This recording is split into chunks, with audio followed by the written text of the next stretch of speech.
নমস্কাৰ। ইলোৰা বিজ্ঞান মঞ্চৰ এই পদক্ষেপক আমি উম, আপোনাৰ সকলোকে স্বাগত জনাইছো। আপোনালোকে খুব এটা ভাল পদক্ষেপ লৈছে আৰু এই গোটেই ভিডিঅ'টো আহ, ইলোৰা বিজ্ঞান মঞ্চৰ সদস্যসকলৰ কাৰণে আমি প্ৰস্তুত কৰিছো। আপোনালোকে আহ, আপোনাৰ য'তে যেনেকে পাৰে আপোনালোকে আহ, এই আপোনাৰ ভিডিঅ'টোৰ পৰা কথাখিনি আহৰণ কৰি আপোনাৰ গাঁৱে ভূঞে কথাবোৰ বিলাই দিব পাৰিব। আপোনালোকে জানে যে আহ, বিশ্ব স্বাস্থ্য সংস্থা মতে আপোনাৰ বছৰি প্ৰায় 1,45,000 মানুহৰ মৃত্যু হয় আমাৰ গোটেই পৃথিৱীতে। তাৰে ভিতৰত ভাৰতবৰ্ষত প্ৰায় 60,000 মানুহৰ মৃত্যু হয়। সংখ্যাটো ইয়াতকৈ বেছি হ'ব পাৰে, কাৰণ আমাৰ ভাৰতবৰ্ষত কি হয়, আপোনাৰ অন্ধবিশ্বাসৰ বলি হয়। মানুহবোৰ হাস্পতাললৈ নাহে আৰু যেতিয়া আহে ব্ৰড ডেথ, মানে অলৰেডি মৃত অৱস্থাত আহে আৰু আমি একো কৰিব নোৱাৰো। বহুতে ভূৰত উটাই দিয়ে। চ' সেই সংখ্যাবোৰ আমি নাজানো, গতিকে সংখ্যাবোৰ ইয়াতকেও বহুত বেছি হ'ব পাৰে। আৰু মনত ৰাখিব, এইখিনি হ'ল আপোনাৰ অফিচিয়েল ডাটা। এই অফিচিয়েল ডাটা মানে আপোনাক কৈছে যে এদিনত আপোনাৰ 158জন মানুহৰ মৃত্যু হয় ভাৰতবৰ্ষত। আৰু ভাৰতবৰ্ষক capital of snake bite related death বুলি কয়, অৰ্থাৎ আপোনাৰ আহ, সৰ্পদংশনৰ পিছত মৃত্যু হোৱাৰ ৰাজধানী বুলি কোৱা হয় গোটেই পৃথিৱীতে। ইমানে মানুহৰ মৃত্যু হয়। তাৰ বহুত কাৰণ আছে। চ' আপোনাৰ আহ, ক'ৰবাত যেন ৰাইজ আমাৰ সোনকালে হস্পিটেলত অহা নাই, ক'ৰবাত যেন ৰাইজ আহিছে কিন্তু আমাৰ স্বাস্থ্যকৰ্মীসকলে চিকিৎসা কৰিবলৈ ভালকে পৰা নাই, ক'ৰবাত যেন আমাৰ চৰকাৰে এণ্টিভেনম বা যাৱতীয় সুবিধাবোৰ দিয়া নাই, সেইটো কাৰণেও আপোনাৰ মৃত্যু হৈছেগে। কিন্তু আপোনালোকে শুনি ভাল পাব, আপোনালোকে আনন্দিত হ'ব যে আজিৰ তাৰিখত অসমত আপোনাৰ আমাৰ ৰাইজসকল হস্পিটেললৈ মানে ধাৱমান হ'ব আৰম্ভ কৰিছে। হস্পিটেলৰ আমাৰ যিখিনি স্বাস্থ্যকৰ্মীসকল আছে, অসম চৰকাৰৰ উদ্যোগত প্ৰায় 1,500জন ডাক্তৰসকলক, নাৰ্ছসকলক আমি ট্ৰেইন আপ কৰিছোঁ, আৰু যাতে তেওঁলোকে এই বিষয়টো হেলাৰঙে মোকাবিলা কৰিব পাৰে। তাৰোপৰি গভৰ্ণমেণ্ট অফ আছামে, আপোনাৰ অসম চৰকাৰে up to community health centre, মানে সামূহিক চিকিৎসালয় যিখিনি আছে তালৈকে আপোনাৰ এণ্টিভেনাম মজুত কৰিছে। অৰ্থাৎ এইটো বছৰত আপুনি সামূহিক চিকিৎসালয়তকে, মানে CHC মডেল হস্পিটেল বা আপোনাৰ মহকুমা হস্পিটেল বা জিলা হস্পিটেলত আপুনি এণ্টিভেনামখিনি পাব। আৰু নেক্সট পেজত আপুনি প্ৰাইমেৰী হেল্থ চেণ্টাৰ বা প্ৰাথমিক চিকিৎসালয়বিলাকতো এণ্টিভেনামৰ ব্যৱস্থাটো কৰা হৈছে। চ' আজিৰ তাৰিখত অসমত এটা সুন্দৰ পৰিৱেশ হৈ আছে। আপোনালোকে যদি আৰু কিছু এই বস্তুবোৰ আগবঢ়াই লৈ যায়, তেনেহ'লে আমি 2025 বা 26 বৰ্ষত শূন্য মৃত্যু সম্ভৱ কৰিব পাৰিম। চাওক, সাপ আমাৰ পৰিৱেশত থাকিবই। আমাক জীয়াই থাকিবলৈহে সাপ লাগে, সাপক জীয়াই থাকিবলৈ মানুহ নালাগে। অৰ্থাৎ সাপ যদি নাথাকে আমাৰ বিপদ আছে। সাপ এনেকুৱা ধৰণৰ বস্তু বা আপোনাৰ জীৱ, যি আপোনাৰ ধৰক চাৰিওকাষে আমাৰ এনভাইৰনমেণ্টত থাকিব পাৰে। এটা দুই প্ৰকাৰৰ সাপ থাকে, এটা বিষাক্ত সাপ আৰু এটা বিষহীন সাপ। চ' সাপবিলাক আপোনাৰ আপোনাৰ য'তে ত'তে ওলাব পাৰে। ঘৰত ওলাব পাৰে, তাজমহলত ওলাব পাৰে, খেলপথাৰত ওলাব পাৰে, যিটো আপোনালোকে খেলপথাৰত হোৱা শুনিলে, বা আপোনাৰ কেতিয়াবা হস্পিটেলত ওলাব পাৰে, মন্দিৰত ওলাব পাৰে। চ' এনেকুৱা ধৰণৰ ঠাই নাই য'ত আপোনাৰ সাপ ওলাব নোৱাৰে। চ' সকলো জেগাতে ওলাব পাৰে। ইয়াত চাওক, আপুনি আপোনাৰ কুমুদত ওলাইছে। চ' আমি আগতে ভাবো যে সাপ যদি ঘৰত ওলাইছে বা কুমুদত ওলাইছে, তেনেহ'লে সেইটো কাল হয়, নহয় জানো? যে এইটো সাপে আপোনাৰ মানুহ মাৰিবলৈ আহিছে, ই কাল হয়। আৰু আপোনাৰ ক'ৰবাত যেন লিখি দিছে ওপৰত যে সাপৰ দংশন হ'ব, সেই ঘৰত প্ৰৱেশ কৰ। চ' তেনেকুৱা ধৰণৰ কথা আমি সাধাৰণতে ভাবো। কিন্তু সাপে সাধাৰণতে কি হয়, সিহঁতি মানে আন্ধাৰ প্লেচ, মানে ঠাণ্ডা প্লেচ, মানে যিখিনি আছে সেইখিনি খুব ভাল পায়। চ' এতিয়া যদি আপোনাৰ ঘৰৰ বাহিৰত যদি কেনেবাকে ড্ৰেইন এটা আছে, এনেকে ওলাই আছে, ড্ৰেইনটো এনেকে ওলাই আছে, হয়নে? এই ড্ৰেইনটো ওলাই থাকিলে আপোনাৰ কি হ'ব, এই ড্ৰেইনত আপোনাৰ ফুটা আছে নাই, আন্ধাৰ আছে, এই ফুটা আৰু আন্ধাৰ, য'তে ফুটা আৰু আন্ধাৰ থাকিব সি তাত প্ৰৱেশ কৰিব। সেইটো তাৰ প্ৰিয় ঠাই, সি থাকিবলৈ ভাল পায়। এতিয়া সি যেতিয়া দেখিব সেইটো পাই পেলাই বগাই গৈ থাকিব, এইটো দেখোন গৈ আছে ওপৰলৈকে, গৈ আপোনাৰ ইয়াত ওলাব পাৰে। চ' আমি এইটো কেনেকে বাধা দিম? আমি মাত্ৰ এটা জালনী এটা লগাই দিম। আমাৰ যিখিনি পাইপ আছে, ফুটাখিনি আছে, আমাৰ ঘৰৰ বাহিৰত ওলাই আছেগে, সেইফালে আপুনি এটা চালনী এটা লগাই দিয়ক, যাতে আপোনাৰ সাপ সোমাব নোৱাৰে। হয়নে? এইটো আপোনাৰ কাল নহয়, সি সেইটো তাৰ পৰিৱেশটো বিচাৰিহে আপোনাৰ এই পাইপত সোমাইছেগে। একেই এইটো আপোনাৰ কুমুদত হেৰিত ওলাইছে, পায়খানাৰ আছে যিখিনি আছে, এইটো তেজপুৰত ওলাইছেগে। তাৰোপৰি আপোনালোকে চাওক, আপুনি এইটো আপোনাৰ ৰেগুলেটৰ, ফেনৰ ৰেগুলেটৰ আছে ইয়াত, আপুনি কালসুন্দৰী সাপ, এইটোক কয় আপোনাৰ অৰ্নেট ফ্লাইং স্নেক, ইয়াত আপোনাৰ দেখা পাইছে। আৰু আপোনাৰ ইয়াত ওলাইছে আপোনাৰ, য'ত আপোনাৰ ইলেক্ট্ৰিক সামগ্ৰীবোৰ আছে তাত ওলাইছেগে। চ' এতিয়া আপুনি ভাবিব যে ঘৰত ওলাইছে, ডেফিনেটলি সি কাৰোবাক মাৰিব আহিছে, সি কাল হয়, সি যেন আপোনাক মাৰিব আহিছে, সেইটো কাৰণে এনেকে ঘৰত সোমাইছে। নহয়, কোনেও লিখি দিয়া নাই। চ' সাপবোৰ হ'ল যে শীতল ৰক্তিৰ প্ৰাণী, তাৰ মানে তেজটো ঠাণ্ডা, গতিকে সি আপোনাৰ পৰিৱেশৰ পৰা উত্তাপটো লয়। অৰ্থাৎ সি পৰিৱেশৰ পৰা উত্তাপটো লৈ পেলাই তাৰ বডিটোৰ টেম্পাৰেচাৰটো মেইনটেইন কৰে, আমাৰ নিচিনাকে গৰম ৰক্তিৰ প্ৰাণী নহয়। চ' যেতিয়াই তাত ঠাণ্ডা লাগে তেতিয়া সি গৰমৰ ওচৰত যায়। এই যিটো ৰেগুলেটৰৰ পৰা গৰম উৎপন্ন হৈছে, এই গৰমটো ল'বলৈহে সি ওচৰত গৈছেগে। যেই তাৰ টেম্পাৰেচাৰটো মেইনটেইন হ'ব, তাৰ মানে যেতিয়া সি ঠাণ্ডাটো তাৰ কমিব, তাৰ পৰা তাৰ আঁতৰি যাব। একে কথা ইয়াতো খায়, সেইটো য'তে গৰম তাতে আপুনি সাপ পাব পাৰে। গৰম উঠিছে, তাত আপোনাৰ সাপটো যাব, টেম্পাৰেচাৰটো মেইনটেইন কৰিব, তাৰ আপোনাৰ ধৰক উত্তাপটো যেতিয়া তাৰ শৰীৰটোৰ গৰমটো অনুভৱ কৰিব, তাৰপিছত সি তাৰ পৰা গুচি যায়। চোৱা, গাড়ীত ওলাইছে, আপোনালোকে আকৌ ভাবিব যে কালে মাৰিব আহিছে, নহয়, সি তাৰ তাৰ যিটো বডিৰ যিটো টেম্পাৰেচাৰটো মেইনটেইন কৰিবলৈ আছে তালৈহে গৈছেগে, কাৰণ এইবিলাকৰ পৰা গৰম ওলাই। চ' সেইকাৰণে আপুনি যেতিয়া কেতিয়াবা জংঘল বা পিকনিক আদিত খাব, ঠাণ্ডা দিনত সাধাৰণতে সাপ ইমানৰ মানে সমস্যাটো দেখা পোৱা নাযায়, কিন্তু বিশেষকৈ গৰম কালি যদি আপুনি ক'ৰবাত যায় আৰু আপুনি গৈ পেলাই জংঘলৰ ওচৰত আপুনি গাড়ীটো থৈ দিয়ে, তেনেহ'লে সেই গাড়ীখনত আপোনাৰ গৰমটো বিচাৰি বিচাৰি সাপডাল সোমাব পাৰে। পিছত আকৌ ভাবিব যে সাপে মোক মাৰিব আহিছে, নাই অহা, সাপডালে সেই টেম্পাৰেচাৰটো মেইনটেইন কৰিবলৈহে আপোনাৰ গাড়ীত প্ৰৱেশ কৰিছে। স্কুটাৰত একে কাৰণত টেম্পাৰেচাৰটো মেইনটেইন কৰিবলৈ সোমাইছে। এগেইন স্কুটাৰত এইবিলাক ইঞ্জিনৰ পৰা গৰম হয়, কেতিয়াবা চাইলেঞ্চাৰ পাৱাৰ আপোনাৰ সাপডাল থাকে। আমি বিশেষকৈ গ্ৰীষ্মকালীন পাওঁ যে ছাৰ বাইকতে সেই সাপডাল বহি আছিল, চাইলেঞ্চাৰৰ ওচৰত আছিলে, মোৰ ভৰিটো তাত পৰি গ'ল আৰু মোক দংশন কৰিলে। অৰ্থাৎ সি টেম্পাৰেচাৰটো মেইনটেইন কৰি আছিলে, আপুনি ভৰিটো তাত পৰি গ'ল, আপোনাক সি ডেফিনেটলি দংশন কৰিব। এইটো চাওক, আপোনাৰ ক'ত ওলাইছে, বিচনাত ওলাইছে। বিচনাত কেনেকে ওলাব পাৰিলে, আপুনি এইফালে চাওক, এটা ভেণ্টিলেটৰ আছে, ভেণ্টিলেটৰ খোলা থাকে, গোটেই ভেণ্টিলেটৰৰ পৰা আহেগে। কেতিয়াবা আপোনাৰ কি হ'ব, যদি ভেণ্টিলেটৰ খোলা থাকে, গছৰ ডাল এটা যদি এনেকে ধৰণৰ থাকে, তেনেহ'লে আপোনাৰ কি হ'ব, এই সাপডালে এই গছডালৰ এইটোৰ আপোনাৰ ধৰক মানে আপোনাৰ ঠাৰিডাল বগাই বগাই বগাই আপোনাৰ ভেণ্টিলেটৰ দি পেলাই আপোনাৰ তাত ঘৰত সোমাব পাৰে। চ' ঘৰত সাপ দুটা কাৰণে সোমাব। এক নম্বৰ, আপোনাৰ ঘৰত যদি নিগনি আছে, এন্দুৰ আছে, তেনেহ'লে সি খাবলৈ সোমাব, সাপৰ সেইটো প্ৰিয় খাদ্য, বিশেষকৈ ফেটি সাপৰ প্ৰিয় খাদ্য। আৰু দুই নম্বৰ কথা, সি যদি দিশহাৰা হৈ যায়, ক'ৰবাত গৈ আছিলে ক'ৰবাত সোমাই গ'ল, চ' সেই দুটা কাৰণতে আপোনাৰ ঘৰত সাপ সোমাব। আপোনাক মাৰিবলৈ কেতিয়াও নোসোমায়, মানুহক মাৰিবলৈ সি কেতিয়াও নোসোমায়। দুটা কাৰণত, এটা হ'ল এন্দুৰ আছে আপোনাৰ ঘৰত, সি খাবলৈ কিবা পাইছে, সি সোমাব।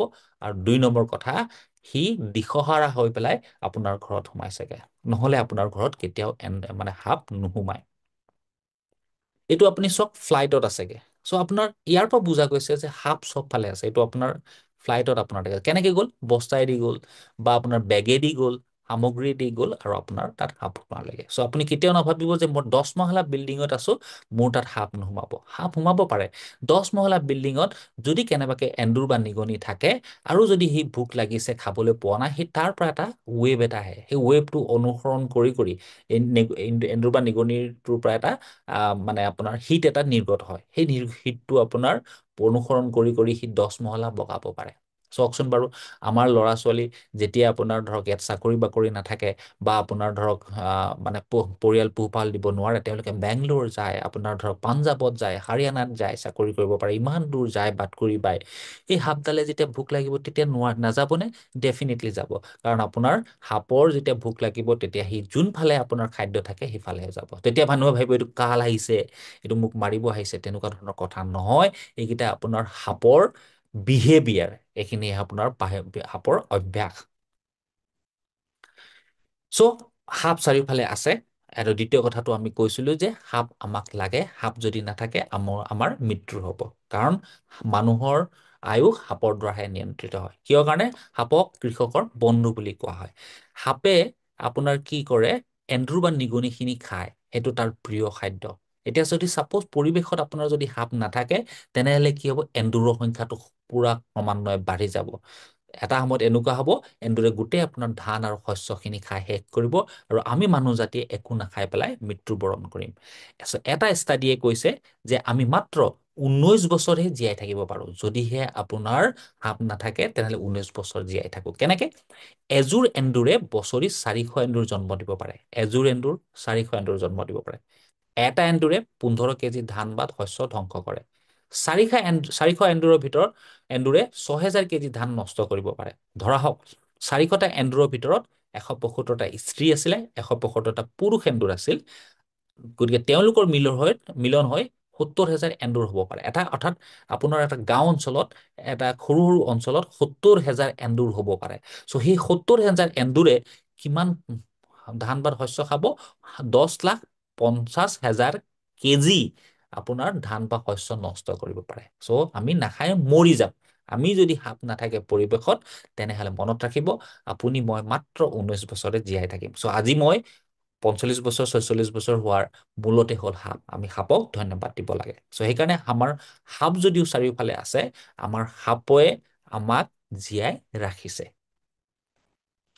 এই ফুড চাইকেলটো আপোনালোকে মনত ৰাখিব। এইটোক কয় আপোনাৰ গ্ৰাছ হুপাৰ, হয়নে?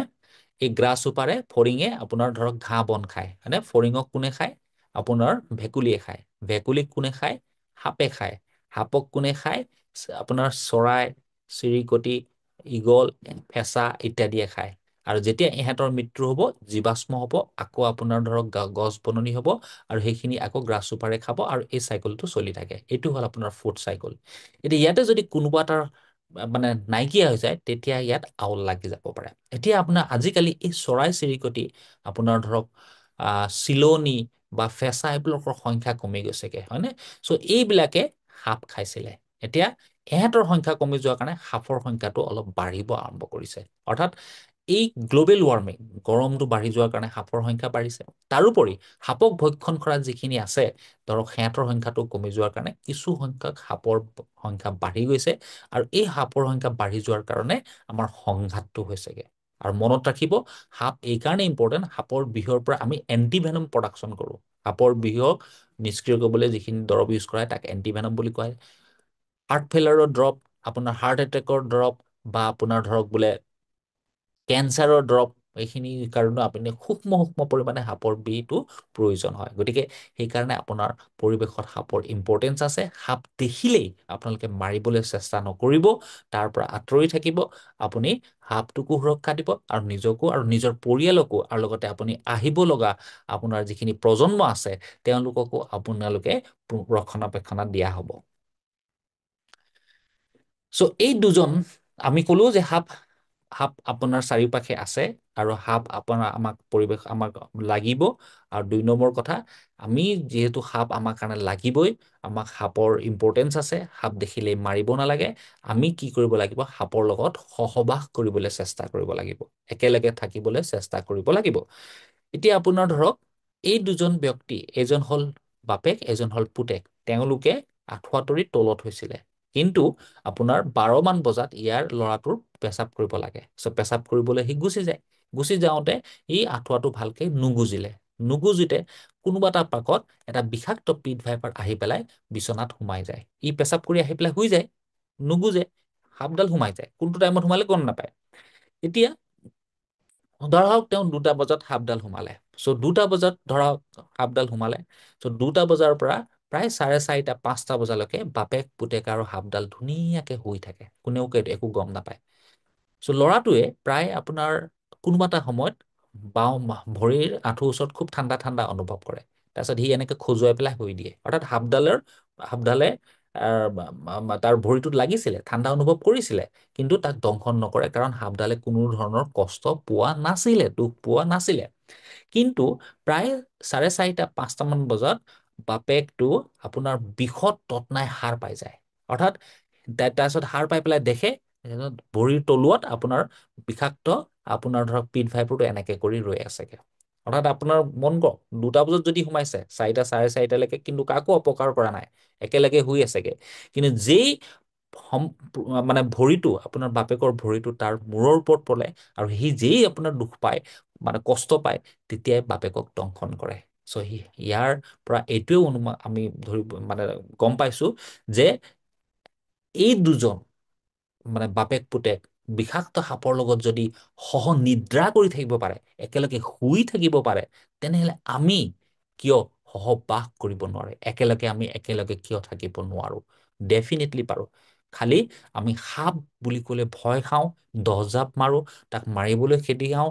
এইবোৰ কৰিলে সাপৰো খং হয় আৰু মানুহৰ মাজত সংঘাতটো বেছি হয়। এই মানুহজনে মানে ভাৰতবৰ্ষৰ আপোনাৰ প্ৰায় 72 প্ৰজাতিৰ সাপ, বিষাক্ত আহ, আপোনাৰ সাপ, সেইখিনি 72 ঘণ্টালৈকে এটা ৰুমত লক কৰি থলে। এইটো গ্লাছ লগাই ললে, গ্লাছ লগাই পেলাই এনেকে ৰৈ দিলে। এইটো চব চব হখা সাপ কিবা কিবি আপোনাৰ ঢেৰ আছে, ঢেৰ আপোনাৰ ধৰক বিষাক্ত সাপ আছে। তেওঁ 72 ঘণ্টা থাকে একেলগে সাপৰ লগত, কিন্তু কোনেও দংশন নকৰে। বুজি পালে? ইয়াৰ পৰা এইটো বুজাইছে, আপুনি যদি সাপক কোনো ধৰণৰ কষ্ট নিদিয়ে, মানে দুখ নোপোৱাই, তেনেহলে সাপডালে আপোনাক দংশন নকৰে। এই মানুহজনে প্ৰমাণ কৰি দেখাই দিলে। এইটো 1986 চনতে। এখন মহাৰাষ্ট্ৰৰ এখন সৰু গাঁও, য'ত ফেটি সাপৰ লগত ল'ৰা ছোৱালীয়ে খেলি থাকে। অৰ্থাৎ ফেটি সাপে দংশন নকৰে। কেলে নকৰে? ফেটি সাপে দুখ নাপায়, কষ্ট নাপায়, গচকি নিদিয়ে। অৰ্থাৎ যে কিন্তু কষ্ট পাব, ডেফিনেটলি সিহঁতক মাৰিব, কিন্তু সিহঁতি নকৰে। তেহেঁতৰ সাপ এফালে গৈ থাকে, ঠাইকে ঘূৰি ফুৰি থাকে, সিহঁতি নিজৰ কাম কৰি থাকে। এইটো মহাৰাষ্ট্ৰৰ কথা, আমাৰো কথা নহয়। অৰ্থাৎ আমি সাপৰ লগত আমি সহবাস কৰিব পাৰো। খালি আমাৰ যিটো মানসিকতাটো সলনি কৰিব লাগিব। যদি আমি মানসিকতা সলনি কৰিব পাৰো, ডেফিনেটলি আমি এনেকুৱা ধৰণৰ ফটো তুলিব পাৰো। কিন্তু আপোনালোকক মই কোৱা নাই যে এনেকুৱা ধৰণৰ ফটো তুলিব। খালি আপোনালোকে আমি এইটোৰ পৰা আমি এইটোৱে দেখাব বিচাৰিছো যে আমি সাপৰ লগত সহবাস কৰিব পাৰো। মনত ৰাখিব, সাপ আৰু মানুহৰ যিটো এইটো দংশন হৈ আছে, বা সাপে মানুহক যিটো দংশন কৰি আছে, ই এটা এক্সিডেণ্ট, দুৰ্ঘটনা, কোনো কাল নহয়। ক'ৰবাত বোলে চন্দ্ৰগুপ্তই বোলে আপোনাৰ লিখি দিছে বোলে 2024 বৰ্ষৰ নৱেম্বৰ মাহত বা ডিচেম্বৰ মাহত বা জানুৱাৰী মাহত এনেকুৱা ধৰণৰ ইমান দংশন হ'ব 1টা বজাত। নহয়, এইটো এটা এক্সিডেণ্ট। আপোনাৰ কেনেকুৱা এক্সিডেণ্ট আপুনি চাওক। এই আপুনি ভিডিঅ'টো চাব, এইফালেদি ফেটি সাপ আহি থাকিব, এইফালেদি মাক আৰু ল'ৰা আহি আছে। মাক আহি আছে আৰু ল'ৰাটো আহি আছে। কোনে গম পায়? সাপ নিজৰ ঠাইত আহি আছে, ল'ৰাটো নিজৰ জেগাত আহি আছে। যে ভৰিটো ইয়াত ওপৰত পৰিব, দেখিছেনে? ফেটি সাপডালে কিন্তু দংশন কৰা নাই, ৱাৰ্ণিং দিছে, তথাপি দংশন কৰা নাই। কিন্তু যদি দুখ পালেহেঁতেন, ভৰিটো তাৰ যদি মূৰত পৰিলেহেঁতেন, যদি সাপডালে দংশন মানে দুখ পালেহেঁতেন, তেতিয়াহ'লে দংশন কৰিলেহেঁতেন। অৰ্থাৎ এই ঘটনাটো, এই ভিডিঅ'টোৰ পৰা স্পষ্টকৈ বুজোৱা হৈছে বা যে আপোনাৰ সৰ্পদংশন যিখিনি আছে, এটা এক্সিডেণ্ট। সাপে কেতিয়াও আপোনাক মাৰিম বুলি দংশন নকৰে। চব মাক আহি আছে, পুতেক আহি আছে, সাপ আহি আছে, কোনেও ক'ত নাজানে কোনফালে কি আছে। সাপে দংশন কৰিবলৈ অহা নাই, চাওকচোন, ভৰিটো পৰিবলৈ তথাপি দংশন কৰা নাই। কিন্তু আপোনাৰ ধৰক ল'ৰাটো তালৈ আগবাঢ়ি গৈছে, ৱাৰ্ণিং দিছে ফেট তুলি পেলাই, আৰু সি নিজৰ কামত গুচি গৈছে, মাক পোৱালিটো আঁতৰি গৈছে, সাপডালে গুচি গৈছে। সৰ্পদংশন এটা এক্সিডেণ্ট, দুৰ্ঘটনা, কোনো কাল নহয়। এই দুৰ্ঘটনাবোৰ আমি বাধা দিব পাৰো। যেনেকে আমি হাইৱেত গাড়ী চলাওঁতে আমি কি কৰোঁ? দুৰ্ঘটনাবোৰ বাধা দিবলৈ আমি ছিট বেল্ট লগাওঁ, বাওঁ চাইডে আপোনাৰ গাড়ী চলাওঁ, লাহে লাহে গাড়ী চলাওঁ, অভাৰটেক কৰোঁতে সাৱধান হওঁ, নহয় জানো? সেইখিনি আপুনি ব্যৱস্থা লৈ পেলাই আপুনি এক্সিডেণ্ট বা দুৰ্ঘটনাবোৰ বাধা দিছে। ঠিক তেনেদৰে এই সৰ্পদংশনবোৰো আমি বাধা দিব পাৰো। কেনেকে বাধা দিম এতিয়া চাওকচোন বাৰু। ক'ত আছে এইটো সাপডাল? ভেকুলী খালে, মানে আপোনাৰ গৰম কালি কি হ'ল, ভেকুলীটো জঁপিয়াই জোতাত আহি পেলাই সোমালে। বৰষুণ দিছে চাপ'জ বাহিৰত, কিবা কাৰণে ভেকুলীডাল আহি পেলাই আপোনাৰ জোতা তাতে সোমাই থাকিলে। এতিয়া ইয়াৰ পৰা এটা ৱেভ যায়, হিট ৱেভ। এই ওচৰৰ সাপডালে আপোনাৰ গম পালে আৰু তাক বিচাৰি বিচাৰি জোতাডালত পাই সি খাই থৈ দিয়ে। ঠিক আছে। এতিয়া সাপে মই যেতিয়া ভাত খাওঁ এগাল মান, খোৱাৰ পিছত আমি কেতিয়াও দৌৰি নিদিওঁ, নহয় জানো? আমি য'তে খাওঁ বা ৰেষ্ট লওঁ অলপ দেৰি, তাৰপিছত আকৌ আমি নিজৰ কামত লাগি যাওঁ। সাপডালেও ভেকুলীটো খাই পেলাই আপোনাৰ জোতাৰ ভিতৰতে সোমাই আছেগে। এতিয়া ৰাতিপুৱা আপুনি ফোনটো কৰি কৰি এনেকে কথা পাতি পাতি আহিলে, জোতাটো ভালকে নাচালে, আৰু আপুনি ভৰিটো তাত সোমোৱাই দিলে, সাপডালে আপোনাক কেতিয়াও মৰম নকৰে, আপোনাক দংশন কৰিব। গতিকে এইটো আমি বাধা দিব পাৰিলোহেঁতেন। জোতাটো যদি পিন্ধাৰ আগতে আমি যদি ভালকে চালোহেঁতেন, সেইটো ডেফিনেটলি আমি বাধা দিব পাৰিলোহেঁতেন। চাওকচোন বাৰু ক'ত সোমাই আছে এই ভিডিঅ'টো চাওক। কেনেবাকে কোনোবাই ভাবিব পাৰিব নেকি ইয়াত ফেটি সাপ এডাল সোমাই আছে? আপোনালোকে আচৰিত হ'বগৈ। এতিয়া যদি মই ইয়াত আপোনাৰ ভৰিটো সুমুৱাই দিওঁ, সি কেতিয়াও আমাক মৰম নকৰে। সিও এটা প্ৰাণী হয়। সি যদি দুখ পায়, বা প্ৰকৃতিয়ে, ভগৱানে তাক তেনেকে বনাইছে, সি যদি দুখ পায়, তাৰ কাম এটাই দংশন কৰা, এনেকে মুখেৰে এনেকে দংশন কৰা। কাৰণ তাক বচাব লাগিব। আপুনি যদি মোক এবাৰ খং তোলে, ঘুচা মাৰে, মই আপোনাক ঘুচা মাৰিম। মোৰ হাত ভৰি আছে, কিন্তু তাৰ হাত ভৰি নাই, তাৰ এটাই কাম, এনেকে দংশন কৰা। দাঁতেৰে দংশন কৰা, মুখেৰে দংশন কৰা। চ' সেইটো প্ৰকৃতিয়ে তাক বনাই দিছে, সি যদি দুখ পাব আপোনাক দংশন কৰিব। গতিকে আপুনি ৰাতিপুৱা সময়ত সদায় জোতা চেণ্ডেল পিন্ধোতে সাৱধান। অ'কে, আৰু তাৰপিছত আমি দেখা পাওঁ যে আপোনাৰ য'ত হাঁহ কুকুৰা থাকে, গঁৰাল থাকে, সেইবোৰত আপোনাৰ ধৰক আবেলি সময়ত আমাৰ আইতা বা আমাৰ তিৰোতাসকলে কি কৰে যে হাঁহ কণী বা মানে কুকুৰা পোৱালি এটা উলিয়াবলৈ হাতটো এনেকে সোমোৱাই দিয়ে। ঠিক আছে, এনেকে সোমোৱাই দিয়ে গঁৰালত। চ' যেই আপোনাৰ সোমাই দিব, সেইমতে আপোনাৰ ফেটি সাপডাল তাত আহি পেলাই ৰৈ আছিলে কণী খাবলৈ বা আপোনাৰ কুকুৰা খাবলৈ। আপোনাৰ হাতটো পোৱাৰ লগে লগে আপোনাক দংশন কৰিব। তেনেকুৱা বহুত উদাহৰণ আছে। চ' এইটো কেনেকে বাধা দিব? লাইট এটা লগাই দিয়ক তাত। যদি আপুনি সেইটো সাপ সোমাবলৈ বাধা দিব বিচাৰিছে, তাত জালনা এটা লগাই দিয়ক গোটেই গঁৰালটোক। চ' সেই গঁৰালবিলাকত আপুনি সদায় সাৱধান হ'ব। তাত আপোনাৰ ধৰক সাপবোৰ অহাৰ অৱকাশটো থাকে। এইটো গাড়ীত কেলে গৈছে এতিয়া আপোনাক মাৰিবলৈ যোৱা নাই। আপুনি সেইটো টেম্পাৰেচাৰটো ল'বলৈ গৈছে, তাৰ ঠাণ্ডা লাগিছে, টেম্পাৰেচাৰটো ল'ব গৈছে। ইয়াত কেনেকে হৈছে? ইয়াত আপোনাৰ ভৰি আৰু চেণ্ডেলৰ ঘহনি হৈ পেলাই এটা টেম্পাৰেচাৰ উৎপন্ন হৈছে, এটা উষ্ণতা উৎপন্ন হৈছে, গৰম উৎপন্ন হৈছে, তাপ উৎপন্ন হৈছে। সেই তাপটো ল'বলৈহে সি গৈছেগে, আপোনাক মাৰিবলৈ বা আহ, মানে দংশন কৰিবলৈ যোৱা নাই। গতিকে তেনেকেহে সি টেম্পাৰেচাৰটো মেইনটেইন কৰে, আৰু সেই হিচাপে আপোনাৰ দংশন হয়। আমি যদি ভৰিত আপোনাৰ চেণ্ডেল এটা পটককে সোমোৱাই দিওঁ, তেতিয়াহ'লে আপোনাক দংশন কৰিব পাৰে। চাওকচোন বাৰু, আৰামছে মেইনটেইন কৰি আছে, টেম্পাৰেচাৰ বহি আছেগে, দৰ্জাৰ সন্মুখতে আছে। আপুনি দৰ্জাটো নোচোৱাকে যদি ভৰিটো তাৰ ওপৰত পৰে, আপোনাক দংশন কৰিবই। চ' আমি এইবোৰত সাপ থাকিব পাৰে, য'ত আপুনি ধৰক ইটা আপোনাৰ বা আপোনাৰ কিবা ধৰণে আপুনি ধৰক বাঁহ এনেকে দমাই থৈছে, খেৰ দমাই থৈছে, এনেকুৱা ধৰণৰ কৰি থৈছে। এই পৰিত্যক্ত ঘৰ আদি আছে, তাত আপোনাৰ সাপ থাকিব পাৰে। এনেকুৱা ঘৰত থাকিব পাৰে, এই জংঘল বিলাকত আপোনাৰ থাকিব পাৰে, সাৱধান হ'ব। চ' আমি গম পালো যে সৰ্পদংশন এটা এক্সিডেণ্ট। আৰু কেনেকে বাধা দিব? ৰাতি খোজ কাঢ়োতে সদায় আপুনি টৰ্চ লাইট ইউজ কৰিব। কেতিয়াও আন্ধাৰত খোজ নাকাঢ়িব, বিশেষকে আপোনাৰ গৰম কালি। এহেঁতি কি কৰিব, যেতিয়া তাৰ ঠাণ্ডা লাগিব, আপোনাৰ ৰাস্তাত গৈ পেলাই সিহঁতি ৰৈ থাকেগে। কাৰণ আপোনাৰ ধৰক ৰাস্তাবিলাকৰ পৰা এটা গৰম হয় না, আপুনি চাপোজ গৰম দিন আছে, ৰ'দ মানে ৰাস্তাবোৰ গৰম হৈ থাকে, সেই গৰমটো ল'বলৈ সি গৈ পেলাই এনেকে ৰৈ থাকে, টেম্পাৰেচাৰটো মেইনটেইন কৰি থাকে। আপোনাক দংশন কৰিবলৈ ৰৈ থকা নাই। চ' এতিয়া যে আপোনাৰ ভৰিটো তাৰ ওপৰত পৰিব আন্ধাৰে মুন্ধাৰে, সি আপোনাক দংশন কৰিব। চ' কেনেকে বাধা দিব? টৰ্চ লাইট ইউজ কৰক। চ' আমাৰ প্ৰায় 85 পৰা 90% ব্যক্তিক আপোনাৰ ৰাতি দংশন কৰিছে। আমাৰ যিখিনি ডাটা আছে, পৰিসংখ্যা আছে ডিমৌ হস্পিটেলত, তাৰ পৰা আমি দেখিছো 85 to 90%, 100জনৰ ভিতৰত 90জনক প্ৰায় 5:30 পৰা 10:30 ভিতৰত দংশন কৰে। নেদেখিলো ছাৰ, খোজকাঢ়ি আছিলো, আপোনাৰ দংশন কৰি দিলে। কেতিয়াবা আকৌ টৰ্চ লাইটটো বেয়া হৈ যায়, টৰ্চ লাইটটো আপোনাৰ খোজকাঢ়ি থাকে, এই আপোনাৰ ধৰক গৈ থাকে, তাৰপিছত টৰ্চ লাইটটো বেয়া হৈ যায়, সেই মুহূৰ্ততে সাপডাল আছিলে, তাৰ ওপৰত দংশন কৰে। তেনেকুৱা বহুত আপোনাৰ উদাহৰণ আছেগে। যোনটো ৰাস্তাত খোজকাঢ়িব, এইটো ক্লিয়াৰ হ'ব লাগিব। আৰু আঁঠুৱা তৰি হ'ব ৰাতি। যিমানে যি নহওক, যিমানে গৰম নহওক, আঁঠুৱা তৰি হ'ব। সাপটো আপোনাৰ ধৰক আপোনাক দংশন কৰিব নোৱাৰে।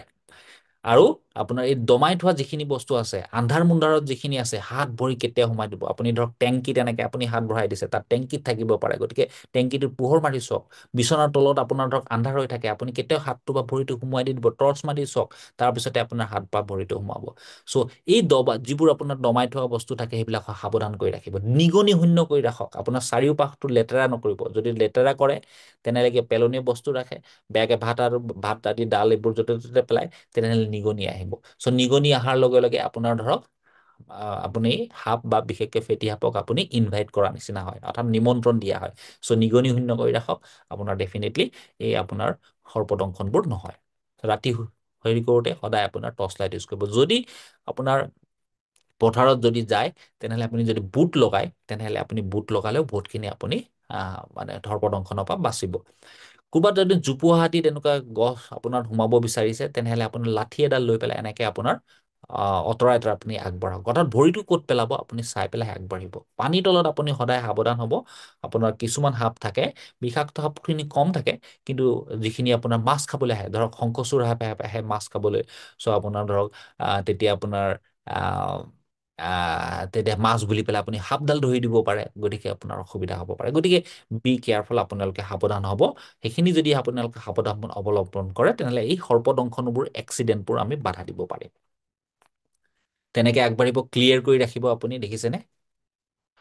চ' কমিউনিটি এৱাৰনেছ, চ' এইটোৱে ইম্পৰ্টেণ্ট, কাৰণ আমি ধৰক আমাৰ ডিমৌ হস্পিটেলত বা আপোনাৰ শিৱসাগৰ জিলাত আমি যিমান পাৰি কমিউনিটি এৱাৰনেছ কৰিবলৈ চেষ্টা কৰিলোঁ, যে তেওঁলোকক ক'লো আপোনালোক হাস্পতাললৈ আহিব। আৰু সেইটোৰ কাৰণে আপুনি আজি চাওক, 2018 বৰ্ষত মাত্ৰ 31জন মানুহ আহিছিলে, কিন্তু এইটো 21 বৰ্ষত 464 জন, 22 বৰ্ষত 573 জন, 23 বৰ্ষত 630 জন, আৰু 24 বৰ্ষত 772 জন ৰোগী আমাৰ ওচৰত আহিলে। চ' এইখিনি আমাক গল্ডেন ইয়েৰ বুলি কোৱা হয় এই বছৰকেইটাত। আৰু আমি এতিয়ালৈকে কিমান চিকিৎসা প্ৰদান কৰিলোঁ? 2670 জন চিকিৎসা প্ৰদান কৰিলোঁ। তাৰে বিষাক্ত সাপৰ সংখ্যা মাত্ৰ 14%, আৰু মৃত্যু হৈছে এজন, ডেট ইজ ইন 2020, অৰ্থাৎ 2020 চনত আপোনাৰ মৃত্যু হৈছে।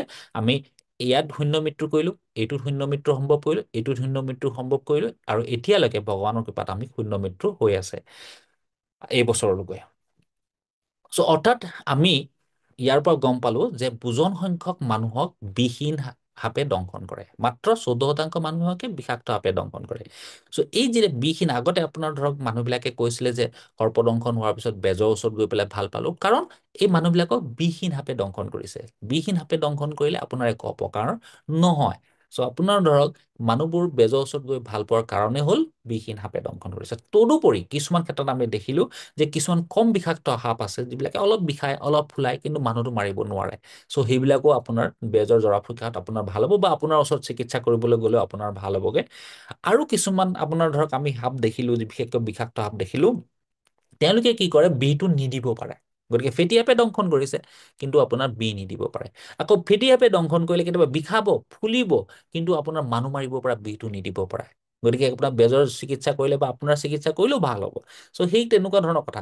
চ' আমাৰ কথাটো হ'ল যে সৰ্পদংশন হৈছে, আপুনি সেইবোৰ বাছ বিচাৰ নকৰিব, তৎক্ষণাত আহি আপুনি হস্পিটেলত ভৰ্তি হওক, 24 ঘণ্টাত আপুনি অবজাৰভেশ্যনত থাকক, পৰ্যবেক্ষণত থাকক। 24 ঘণ্টাত যদি আপোনাৰ একো লক্ষণ নাই, তেনেহলে আপোনাৰ এইটো বিষাক্ত সাপৰ লক্ষণ নহয়, বা বিষাক্ত সাপৰ দংশন নহয়, আপুনি ঘৰলৈ আৰামছে গুচি যাব পাৰে।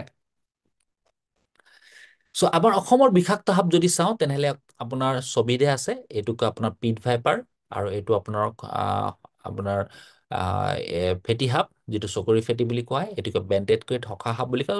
আপোনাৰ ঠাই ভেদে বেলেগ বেলেগ থাকে, খালি মই আপোনাৰ ইংৰাজী নামবোৰ কৈছো। এইটো পিট ভাইপাৰ, এইটো কোব্ৰা, এইটো বেণ্ডেড ক্ৰেট, এইটো আপোনাৰ ব্লেক ক্ৰেট, কলা ৰঙৰ শংকচুৰ, অসমৰ নীৰৱ ঘাটক, এইটো ৰেড নেক কিলবেক, ৰঙামূৰীয়া সাপ, আৰু এইটো ৰজা ফেটি, আপোনাৰ ধৰক কিং কোব্ৰা বুলি কয়। অৰ্থাৎ এই ছবিধ বিষাক্ত সাপৰ ভিতৰত এই সাপৰ দংশনটো আমি প্ৰায়ে নাপাওঁ। মস্ত ডাঙৰ সাপ, ই মানুহক ইমান দংশন নকৰে। ইয়াক যদি খং তোলে বেলেগ কথা।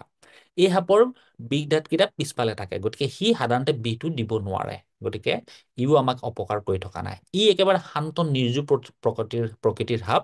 চ' ই আপোনাকো ইমান দংশন নকৰে, যিকেইটা দংশন কৰিছে সম্পূৰ্ণৰূপে আৰোগ্য হৈছেগে। চ' আমাক অসুবিধা দি থকা সাপডাল হৈছে আপোনাৰ ফেটি সাপ। গতিকে ফেটি সাপডালৰ মেক্সিমাম আপোনাৰ দংশনে বহুত মানুহ মাৰি আছেগে, কিন্তু ইয়াকো আমি ধৰক সোনকালে যদি চিকিৎসা প্ৰদান কৰোঁ, কোনো ধৰণৰ মৃত্যু নহয়।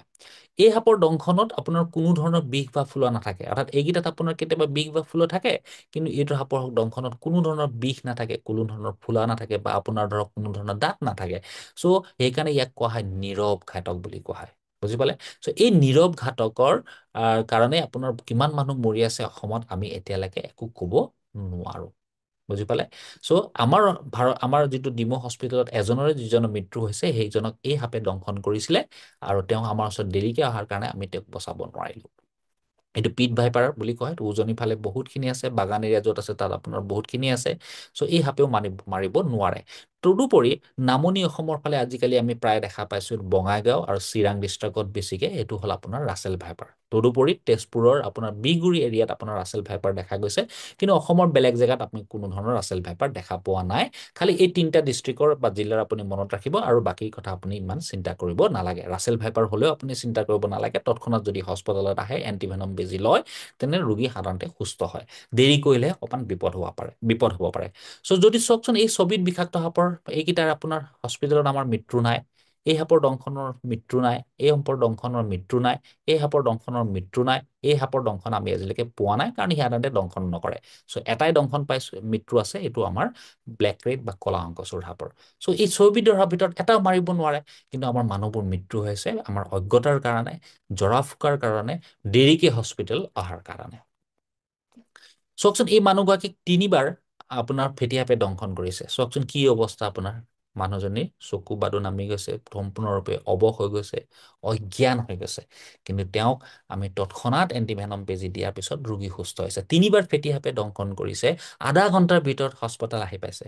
তেওঁ কোনো ধৰণৰ দংশন অংশটো বন্ধা নাছিলে, ধোৱা নাছিলে, আৰু তেওঁলোকে ক'তো বাছ বিচাৰ নকৰি, বেজালি নকৰি পেলাই তৎক্ষণাত হস্পিটেল আহিছিলে। চাওকচোন বাৰু, আমি তৎক্ষণাত পোৱাৰ কাৰণে তেওঁৰ লক্ষণবোৰ, যেতিয়া লক্ষণবোৰ দেখা দিব তেতিয়াই যদি আমি তৎক্ষণাত বেজীবোৰ দিওঁ, তেতিয়া পেচেণ্টৰ সাধাৰণতে সম্পূৰ্ণৰূপে আৰোগ্য হৈ যায়। আপোনাৰ চকুৰ আগতে মানুহবোৰে চাওক, অলপ আগতে চাই চকু মেলিব পৰা নাছিলে, অজ্ঞান হৈ আছিলে, একো ৰেচপন্দ কৰা নাছিলে, কিন্তু লাহে লাহে দৰৱখিনি দিয়াৰ পিছত তেওঁ চকু মেলিব পৰা হ'ল, জিভা উলিয়াব পৰা হ'ল, মাতিব পৰা হ'ল, মূৰ দাঙিব পৰা হ'ল। আগতে আপোনাৰ মূৰটো দাঙিব পৰা নাছিলে, নেকটো, ডিঙিটো এনেকুৱা হৈছিলে, এইটো কয় ব্ৰকেন নেক চাইন, মানে ডিঙিটো ভঙা, সেইটো কয় ব্ৰকেন নেক চাইন। চ' সেইখিনিও আপোনাৰ পজিটিভ আছিলে। চ' এইখিনি ফেটি সাপৰ লক্ষণ, আৰু তেওঁক আমি সম্পূৰ্ণৰূপে সুস্থ কৰিলোঁ। চ' এইটো কোনে কৰিলে? আমাৰ স্বাস্থ্যকৰ্মীসকলে। কেলেই হ'ল? কাৰণ আপোনাৰ ৰোগীগৰাকী আধা ঘণ্টাৰ ভিতৰত হস্পিটেল পাইছেগে। অ'কে, এই ছোৱালীজনী আপোনাৰ পাপৰি বুলি কয়, শংকচুৰ সাপৰ লগত শুই আছিলে, গম নাপালে। চাওকচোন বাৰু, চকু মেলিব গ'লে তাই মেলিব নোৱাৰে, কিবা এটা ক'লেও একো কৰিব নোৱাৰে, উশাহটো যেনে তেনে টানি আছে, আৰু হাতেৰেহে এনেকে ধৰণৰ কিবা এটা ক'লে আপোনাৰ কয়, একো মুখেৰে মাত চাত নাই, মানে মাংস পেশী সম্পূৰ্ণৰূপে অৱশ হৈ গ'ল। কেতিয়াবা মৰা নিচিনা, মৰা মানুহ বুলিও আপুনি ধৰক কেতিয়াবা ডিক্লেয়াৰ কৰি দিব পাৰে। এই সাপৰ দংশনত আপোনাৰ ধৰক মানুহ মৃত্যু নহয়, আৰু আপোনাৰ কিন্তু যিহেতু তাই দংশন কেনেকে কৰিলে, কেতিয়া কৰিলে, বিচনাত আছিলে, গম নাপায়, দেৰিকে আমাৰ ওচৰত আহিলে। চ' তেওঁক আমি কিছু অলপ দিগদাৰ হ'ল যদিও পেচেণ্টৰ ৰিকভাৰী হৈ গ'ল। চ' এতিয়া আপোনালোকে যে কলম ভূৰত যে উটাই দিয়ে, আপোনালোকে শুনিছে, আৰু ভাল হোৱা বুলি শুনিছে কিছুমানৰ। এইটোত কি হয়, এই কলা সংকচুৰ সাপে তেনেকে দংশন কৰে। চ' কলা সংকচুৰ সাপৰ দংশনৰ দুটা ড'জ আছে, এটা হ'ল লিথেল আৰু এটা হ'ল চাব লিথেল। লিথেল মানে আপোনাক মানুহটো মানে 24 ঘণ্টাৰ ভিতৰত মাৰি পেলাব। চাব লিথেল মানে মানুহটোক মাৰি নেপেলাই, কিন্তু একেবাৰে অৱশ কৰি দিয়ে। মানুহটো এনেকুৱা ধৰণৰ অৱশ হয়, এই যেনেকে এইটো তাই আছে, ঠিক তেনেকুৱা হয়। এইখিনিও হাতটো এটা সময়ত লৰচৰ কৰিব নোৱাৰা হৈ যায়, মাতিলেও ৰেচপণ্ড নকৰে, আৰু হাৰ্টবিটটো যিটো একদম শ্ল'লি এনেকে মাৰি থাকিব। চ' এনেকে শ্ল'লি মাৰি থাকিব, যেতিয়া মানুহে আগতে ভাবিছিলে যে সেই মানুহটো মৃত্যু হ'ল বুলি, আৰু সেইটো মানে উটুৱাই দিয়ে, কিন্তু লাহে লাহে লাহে তেওঁ ৰিকভাৰী হৈ যায়। চ' তেনেকুৱা ৰোগী যদি আমি পাওঁ, তেনেহ'লে তেওঁকো আমি এণ্টিভেনম নিদিয়াকেও শুশ্ৰূষা কৰিব পাৰি। আপোনাৰ ওচৰতো যদি সেই মানুহজন যায়, তেনেহ'লে আপোনাৰ ধৰক আপুনি যদি শুশ্ৰূষা কৰে, পেচেণ্টৰ ৰিকভাৰী হৈ যাব। মানুহটো মাৰিব নোৱাৰে, কিন্তু সম্পূৰ্ণৰূপে অৱশ কৰি দিয়ে। এইটো কয় লকড, মানে আপোনাৰ লক কৰি দিয়ে, একো কৰিব নোৱাৰা কৰে। আৰু মানুহে কেতিয়াবা মৃত্যু হ'ল বুলি কেতিয়াবা জ্বলাইও দিব পাৰে, আৰু কেতিয়াবা কিন্তু তেওঁ শুনি থাকে, চব শুনি থাকে, একো কৰিব নোৱাৰে, আৰু কেতিয়াবা কলৰ ভূৰত উটিয়াই দিয়ে, আৰু মানুহবিলাকে কলৰ ভিতৰত উটিয়াই পেলাই যিবোৰ পেচেণ্ট বাচি আহে বুলি ভাবে, কোনেও আপোনাৰ বেজালি কৰি পেলাই ভাল কৰা নাই। একচুৱেলি সেই মানুহজনক চাব লিথেল ড'জ দিছে, মানে কম ড'জ দিছে শংকচুৰ সাপে। বেছি যদি দিয়ে লিথেল ড'জ, তেনেহ'লে কোনো পৃথিৱীৰ শক্তিয়ে বচাব নোৱাৰে, যদিহে আমি তেওঁক এণ্টিভেনম বা ভেণ্টিলেশ্যন আদি প্ৰয়োগ নকৰোঁ। 3 মাহৰ বা প্ৰেগনেঞ্চি আছিলে, মানে আপোনাৰ 3মহীয়া অন্তঃসত্ত্বা আছিলে, তেওঁক আপুনি চিকিৎসা প্ৰদান কৰা হ'ল, পেচেণ্ট সম্পূৰ্ণৰূপে আৰোগ্য হৈ গ'ল। শংকচুৰ সাপৰ দংশন আছিলে। এইটো আপোনাৰ 2 বছৰীয়া পোৱালি, আৰু সেইটো আধা ঘণ্টাৰ ভিতৰত পেচেণ্ট পুৰা আনকনচিয়াছ হৈ গ'ল। আপোনালোকে দেখিছে, ক'ব নোৱাৰা হৈ গ'ল, অজ্ঞান হৈ গ'ল। কিন্তু আমাৰ স্বাস্থ্যকৰ্মীসকলে মিনি PHC, ক্ষুদ্ৰ প্ৰাথমিক চিকিৎসালয়, নাওকটা ক্ষুদ্ৰ প্ৰাথমিক চিকিৎসালয়, য'ত বাক্সা জিলাৰ, তাত তেওঁলোকে এণ্টিভেনম আৰু আনুষংগিক দৰৱ প্ৰয়োগ কৰিলে, ৰোগী ৰিকভাৰী হৈ গ'ল। চ' এইটো আপোনাক এইটো বুজাব বিচাৰিছো যে আপোনাৰ PHC, আপোনাৰ যদি PHC বা আপোনাৰ প্ৰাইমেৰী হেল্থ চেণ্টাৰতো, কিছুমান প্ৰাইমেৰী হেল্থ চেণ্টাৰত আমি য'ত আপোনাৰ দুৰ্গম প্ৰাইমেৰী হেল্থ চেণ্টাৰ আছে, তেওঁলোকক আমি আইডেণ্টিফাই কৰিছোঁ, আৰু তাত আমি কিছুমান এণ্টিভেনম বা আনুষংগিক দৰৱখিনি দি থৈ দিছোঁ। এতিয়া সেই তেনেকুৱা ধৰণৰ দুৰ্গম PHC আছিলে আপোনাৰ নাওকটা PHC। তাত তেওঁলোকৰ পেচেণ্টটো আপোনাৰ আধা ঘণ্টাৰ ভিতৰত আহি পায়, আধা ঘণ্টাৰ পিছত এই পেচেণ্টগৰাকী আনকনচিয়াছ হৈ যায়, যিটো আপুনি প্ৰথম ভিডিঅ'ত দেখাইছিলোঁ, সম্পূৰ্ণৰূপে অজ্ঞান হৈ যায়। আৰু তাৰপিছত তৎক্ষণাত তেওঁক চিকিৎসা প্ৰদান কৰিলে, আৰু তাৰপিছত ৰোগী সুস্থ হৈ গ'ল। চ' আমাৰ এটাই অনুৰোধ আপোনালোকক সেইকাৰণে গৈছে যে সৰ্পদংশন হৈছে, তৎক্ষণাত আপুনি হস্পিটেললৈ আহক। এতিয়া সৰ্পদংশন হ'লে আপুনি কি কৰিব? বহুতে আপোনাৰ কাটি দিয়ে, বান্ধি দিয়ে, চুপি দিব, হয় না? এনেকে চুপি নিদিব, এইখিনি চিনেমাতহে আপোনাৰ সেইবোৰ দেখিবলৈ ভাল। এনেকে কাটি নিদিব ব্লেডেৰে, আৰু বান্ধি নিদিব, হয়নে? চ' এনেকে আপোনাৰ মানুহবিলাকে বান্ধি পেলাই আহে, কেতিয়াও সেইটো নকৰিব, কাৰণ যদি কৰে এনেকুৱা হ'ব পাৰে। চ' আপোনাৰ বান্ধি দিয়াৰ লগে লগে আপোনাৰ কি হ'ব? ইয়ালৈ অক্সিজেনটো নোযোৱা হৈ যায়, ইয়ালৈ অক্সিজেনটো নোযোৱা হৈ যায়।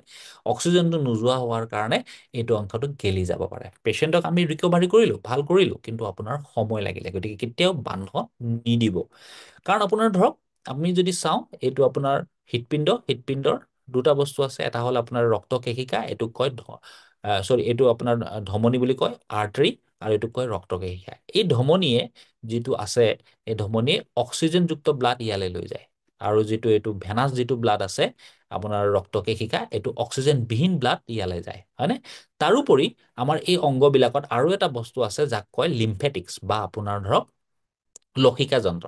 সাপৰ বিটো এই লসিকা যন্ত্ৰটোৰহে যায়, অৰ্থাৎ আপুনি ইয়াত বান্ধ দিলেও আপুনি এই সাপৰ বিটো, চাপোজ ইয়াত যদি বিটো দিছে, এই সাপৰ বিটো আপোনাৰ ইয়াত তেজত মিহলি হোৱাটো বাধা দিব নোৱাৰে, কাৰণ আপুনি ঠিক আছে এইটো বান্ধিলে এফালেদি নগ'ল, কিন্তু এইটো ৰাস্তাইদিতো গ'ল, আপুনি অকল এইটো ৰাস্তাই থাকিব বুলি নাভাবিব। চ' সাপৰ বিটো এইটো ৰাস্তা দিয়ে যাব, চ' এইটো ৰাস্তা দিয়ে যাব, গৈ থাকিব লাহে লাহে, গৈ গৈ গৈ তেজত মিহলি হ'বগৈ। চ' আপুনি কোনো পধ্যে আপুনি বাধা দিব নোৱাৰে। আমি মানুহে ভাবে যে বান্ধিলো বুলিকে তেজত আপোনাৰ মিহলি নহ'ব, তেনেকুৱা নহয়। এতিয়া বান্ধি দিয়াৰ লগে লগে কি হ'ব, আপুনি ইয়াক বান্ধিলে চ' ইয়াক আপুনি বান্ধিব নোৱাৰে। চ' ইয়াক বান্ধিলে ঠিকেই, একো আপোনাৰ অপকাৰ নহয়, কিন্তু ইয়াক যেতিয়া বান্ধি দিব, ইয়ালৈ অক্সিজেনটো নোযোৱা হ'ব, আৰু নোযোৱা নোহোৱাৰ লগে লগে সেই বস্তুটো গেলি যাব পাৰে, অংশটো গেলি যাব পাৰে, আৰু কেতিয়াবা হাত চাতো কাটিব লগাত পৰে। গতিকে সেইটো কেতিয়াও কেতিয়াও কেতিয়াও কেতিয়াও আপোনালোকে নাবান্ধিব। হয় ন? চ' আপুনি কি কৰিব লাগিব, এই হাত বা য'ত ভৰিটো য'ত দংশন কৰিছে সেইটো লৰচৰ কৰিব লাগিব, যিমান পাৰি লৰচৰ নকৰা কেনেকে ৰাখিব। লৰচৰ নকৰিলে কি হ'ব, আপোনাৰ এইখিনি আপোনাৰ এক্টিভ নহ'ব, সক্ৰিয় নহ'ব, ইও আপোনাৰ সক্ৰিয় নহয়। আল্টিমেটলি কি হ'ব, যদি বিটো দিয়ে সাপে, কিন্তু ইয়াতে থাকি যাব, বা আপোনাৰ সি লাহে লাহে যাব, 1 ঘণ্টা 2 ঘণ্টা 3 ঘণ্টা 4 ঘণ্টা লাগিব আৰু তেজত মিহলি হ'বলৈ। অৰ্থাৎ আপুনি যদি খোজকাঢ়ি দিয়ে, দৌৰি দিয়ে দংশনৰ পিছত, বা দংশন অংশটো আপুনি লৰচৰ কৰি থাকে, তেতিয়া কি হ'ব, ই পাম্প নিচিনাকে কাম কৰিব, একদম ফটাফট গৈ পেলাই তেজত মিহলি হ'ব। আৰু যদি আপুনি ভৰিটো দংশন অংশটো লৰচৰ নকৰাকৈ ৰাখে, বা আপোনাৰ ধৰক হাতত বা ভৰিত য'ত দংশ হৈছে যিমান পাৰি আপুনি ধৰক লৰচৰ নকৰাকে ৰাখে, তেনেহ'লে আপোনাৰ কি হ'ব, বিটো ইয়াত যাব, এইটো লাহে লাহে যাব, লাহে লাহে যাব, 4 ঘণ্টা লাগি যাব পাৰে তেজত মিহলি হ'বলৈ। চ' আমি সময়টো কিনি ল'ব লাগিব। চ' সময় কেনেকে কিনিব, আপুনি যিটো দংশন অংশটো আছে সেইটো যিমান পাৰি লৰচৰ নকৰাকে ৰাখিব। চ' আপুনি ৰিং আছে, এইবোৰ মানে আঙুঠি আছে, এইখিনি আপুনি হাতৰ খুলি পেলাব, আৰু কি কৰিব, আপুনি কেতিয়া ব্লেড নামাৰিব, নুচুপিব, নুধুব। অৰ্থাৎ আপোনাৰ পৃথিৱীত যিমান আপোনাৰ এনিমেল, আপোনাৰ ধৰক জীৱ জন্তুৱে আপোনাক কামোৰে, সেই কামোৰে বা আপোনাৰ ধৰক কুকুৰে কামোৰে, বাঘে কামোৰে, যিমান হয়, মেকুৰী আঁচোৰে, চাবোন পানী লৈ পেলাই 15 মিনিট আপুনি ধুব, কিন্তু সৰ্পদংশনত কেতিয়াও নুধুব। সৰ্পদংশনত কেতিয়াও দংশন অংশটো নুধুব, নুচুপিব, আৰু একো ব্লেড নামাৰিব। ঠিক আছে? আৰু সাপডাল মাৰিবলৈ চেষ্টা নকৰিব। যদি আপুনি সাপডাল বিৱৰণ দিব পাৰে ভাল কথা, যদি নোৱাৰে কোনো চিন্তা কৰিব নালাগে। পেচেণ্টটো আপুনি চিফ্ট কৰোঁতে সদায় এম্বুলেঞ্চত বা গাড়ীত পাৰিলে এনেকে শুৱাই পেলাই, এনেকে বাওঁ কাটি বা সোঁ কাটি কৰি থব। আপোনাৰ হাতত বা ভৰিত যিখিনি আপোনাৰ লাগি আছে টাইট বস্তু, বেল্ট আদি, বা আপোনাৰ ধৰক সেইখিনি যিমান বস্তু আপুনি খুলি দিব। আৰু পেচেণ্টটোক আপোনাৰ যদি 4চকীয়া আছে 4চকীয়াত লৈ যাওক, 4চকীয়া নাই 2চকীয়াত লৈ যাব পাৰে। এইটো দেখিছেনে, আপোনাৰ আগফালে এজন থাকিব, পিছফালে এজন থাকিব, মাজত এজন থাকিব। এই মূৰটো এনেকে ধৰিব লাগিব, কাৰণ ফেটি সাপৰ দংশন হ'লে এই ব্ৰকেন নেক হৈ যায়, ডিঙিটো ভাঙি দিয়ে, ভঙা নিচিনা হ'ব, মাংস পেশী অৱস হৈ যাব। গতিকে এই ডিঙিটোৰ ইঞ্জুৰি হ'ব পাৰে, অপকাৰ হ'ব পাৰে। চ' সেইকাৰণে মানুহজনক সদায় আপুনি পিছফালৰ জনে এনেকে ধৰি পেলাই লৈ যাব, হ'ব? আৰু ক'লৈ নিব, এণ্টিভেনম থকা হস্পিটেলত ল'ব। এণ্টিভেনম ক'ত ক'ত আছে, সামূহিক চিকিৎসালয়, community health centre, model hospital, মহকুমা হস্পিটেল, আৰু জিলা হস্পিটেলত আছে। অ'কে? আৰু তাৰপিছত আপুনি এণ্টিভেনম দিব তাত। যদি ৰোগীৰ বিষাক্ত সাপৰ লক্ষণ থাকে, তেতিয়া আমাৰ ডাক্তৰসকলে এণ্টিভেনম দিব, আৰু যদি ৰোগীৰ লক্ষণ নাথাকে, তেনেহ'লে এণ্টিভেনম নিদিয়ে। 24 ঘণ্টা পৰ্যবেক্ষণত ৰাখিব, আৰু তাৰপিছত আপোনাক বিদায় দিব। চ' বিষাক্ত সাপে বিষ দিবলৈ হ'লে কি কৰিব লাগিব, এইকেইটা বিষ দাঁত বুলি কয়, দুটা বিষ দাঁত থাকে। চ' এইটো বিষ গ্ৰন্থি বুলি কয়, আৰু এইটো বিষ নলী বুলি কয়। চ' এতিয়া কি হ'ব, সাপে বিষ দিবলৈ হ'লে সি কৰিব লাগিব। কৰাৰ পিছত ইয়াৰ ওপৰত প্ৰেছাৰ দিব লাগিব। তাৰপিছত সি বিটো ইয়াত আহিব, বিষ নলীত আহিব, তাৰপিছত বিষ দাঁতত আহিব, তাৰপিছত সি বেজি দিয়া নিচিনাকে আপোনাক দিব, তেতিয়াহে আপোনাক বিটো যাব পাৰে। ই যদি কৰিব পৰা নাই, যদি কৰিব পৰা নাই, তেনেহ'লে ইয়াৰ ওপৰত প্ৰেছাৰটো নিদিয়ে।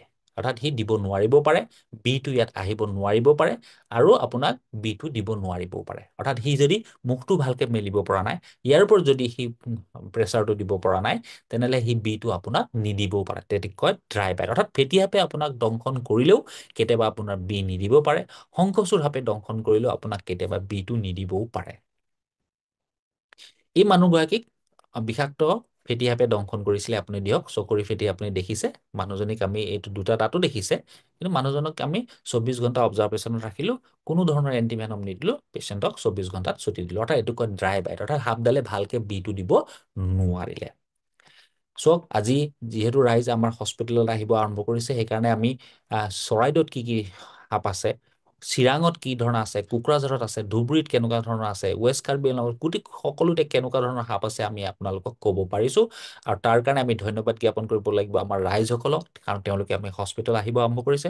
তাৰোপৰি আপোনাৰ প্ৰত্যেকখন জিলাৰে আমাৰ যিখিনি স্নেক ৰেস্কিউৱাৰ আছে, সৰ্প উদ্ধাৰকাৰী দল আছে, তেওঁলোকে আমাক বহুত সহায় কৰিছে এই বিষয়টো আপোনাৰ সম্যক জ্ঞান ল'বলৈ। চ' তেওঁলোক সকলোকে মোৰ ফালৰ পৰা ধন্যবাদ জ্ঞাপন কৰিছো।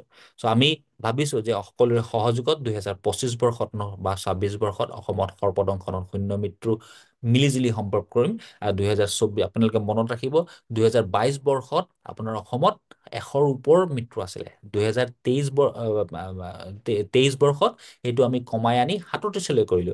2024 বৰ্ষত এতিয়ালৈকে 33 জনৰ মৃত্যু হৈছে, অৰ্থাৎ আমি কমাই কমাই আনিছো। গতিকে সেইকাৰণে আমি আশা ৰাখিছো 25 বা 26ত আমি শূন্য মৃত্যু অসমত সম্ভৱ কৰিম। আৰু আমাৰ প্ৰচেষ্টা অব্যাহত থাকিব। আৰু এই ছোৱালীজনীক আপোনাৰ ঘৰতে নিগনিয়ে কামুৰিছিলে বুলি ভাবিছিলে। ঠিক আছে, তেওঁলোকে আমি এখন কিতাপ উলিয়াইছো, সাপ আৰু আমি বুলি কয়। চ' সেইটোত আপোনাৰ বিভিন্ন ৰোগীৰ কাহিনী, কেনেকে আপোনাৰ সৰ্পদংশন হৈছে, লক্ষণবোৰ কেনেকে থাকে, ৰোগী কেনেকে আহে, আমি কেনেকে চিকিৎসা প্ৰদান কৰো, এটা কাহিনীৰ ওপৰত আমি প্ৰকাশ কৰিছো বিভিন্ন গল্পৰ আকাৰে। আৰু সেইটোক আপোনাক আমি পাব্লিছ কৰিছিলো 2022 চনত, আৰু এতিয়ালৈকে আপোনাৰ চতুৰ্থ প্ৰকাশ চলি আছেগে। চ' আপোনাৰ এই ছোৱালীজনীক আপোনাৰ এইখিনি গোটেইখিনি ইয়াত কথা আছে। চ' আপোনাৰ ধৰক এই ছোৱালীজনীক আপোনাৰ নিগনিয়ে কামুৰিছে বুলি ভাবি আছিলে বা মাক দেউতাকে। তাইৰ মানে তাৰ পিছত তেওঁলোকে হস্পিটেললৈ লৈ আহিলে। এইকাৰণে লৈ আহিলে কাৰণ এই কিতাপখনত লিখা আছে যে কিবাই কামুৰিছে, আননোন বাইট, কিবা তাই কামুৰিছে, গৰম কালি সৰ্পদংশন হ'ব পাৰে, তৎক্ষণাত হস্পিটেল আহক। চ' আধা ঘণ্টাৰ ভিতৰত আহিলে। 45 মিনিটৰ পিছত পেচেণ্টৰ, এই ছোৱালীজনীৰ সম্পূৰ্ণ ফেটি সাপৰ দংশনৰ লক্ষণবোৰ আহে। তৎক্ষণাত আমি চিকিৎসা প্ৰদান কৰিলো, ৰোগী ভাল হৈ গ'ল। চ' আজি তাই মৃত্যু হ'লহেঁতেন, তেওঁলোকে নিগনিয়ে কামুৰিছে বুলি পেলাই ধৰি থৈ দিলেহেঁতেন, দেৰিকে আহিলেহেঁতেন হস্পিটেল, আমি বচাব নোৱাৰিলোহেঁতেন। চ' যিমানে সোনকালে আহিব সিমানে আমি মানুহজনক বচোৱাৰ চান্সটো থাকে। অৰ্থাৎ সৰ্পদংশন হ'লে, বিষাক্ত সাপৰ সৰ্পদংশন হ'লে আমি ৰোগীগৰাকীক ৰিকভাৰী কৰা চান্সটো, ভাল কৰাৰ চান্স 99%, 99% আমি তেওঁক ভাল কৰিব পাৰো। কিন্তু 1% আমাৰ হাতত নাথাকে, কেতিয়াবা মৃত্যু হ'ব পাৰে, কিন্তু আমি আমাৰ চেষ্টাটো অব্যাহত ৰাখিম।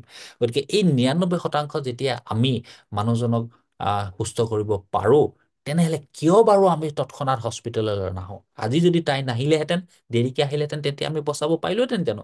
কেতিয়াও নোৱাৰিলোহেঁতেন। গতিকে আপোনালোকক এটাই অনুৰোধ, কিবাই কামুৰিছে, সৰ্পদংশন হৈছে গ্ৰীষ্মকালীন, তৎক্ষণাত আহি হস্পিটেলত 24 ঘণ্টা ভৰ্তি হওক। আপোনাৰ সকলো গ্ৰাম্য চিকিৎসালয়ত, community health centre, model hospital, তাৰপিছত আপোনাৰ ধৰক মহকুমা হস্পিটেল আৰু জিলা চিকিৎসালয়ত আপোনাৰ এণ্টিভেনম উপলব্ধ। আমাৰ সকলো ডাক্তৰে কেনেকে কোনটো মুহূৰ্তত দিব লাগে দৰৱ পাতি সেইখিনি জানে। তদুপৰি তেওঁলোকৰ লগত আমাৰ সুসম্পৰ্ক আছে, যিকোনো মুহূৰ্ততে তেওঁলোকে আমাক ফোন কৰিব পাৰে।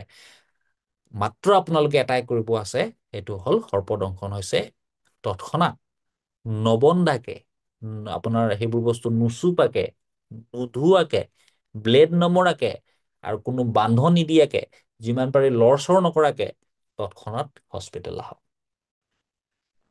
ধন্যবাদ। এইটো মোৰ নাম্বাৰ, আপোনালোকে নোট ডাউন কৰি ৰাখিব পাৰে। কিবা যদি সৰ্প ৰিলেটেড কুৱেৰি হয় ফোন কৰিব। মই যদি কেনেবাকৈ উত্তৰ দিব নোৱাৰো, হোৱাটছএপত আপুনি মেছেজ দি থৈ দিব, আপোনাক ডেফিনেটলি আপোনাক কল কৰিম।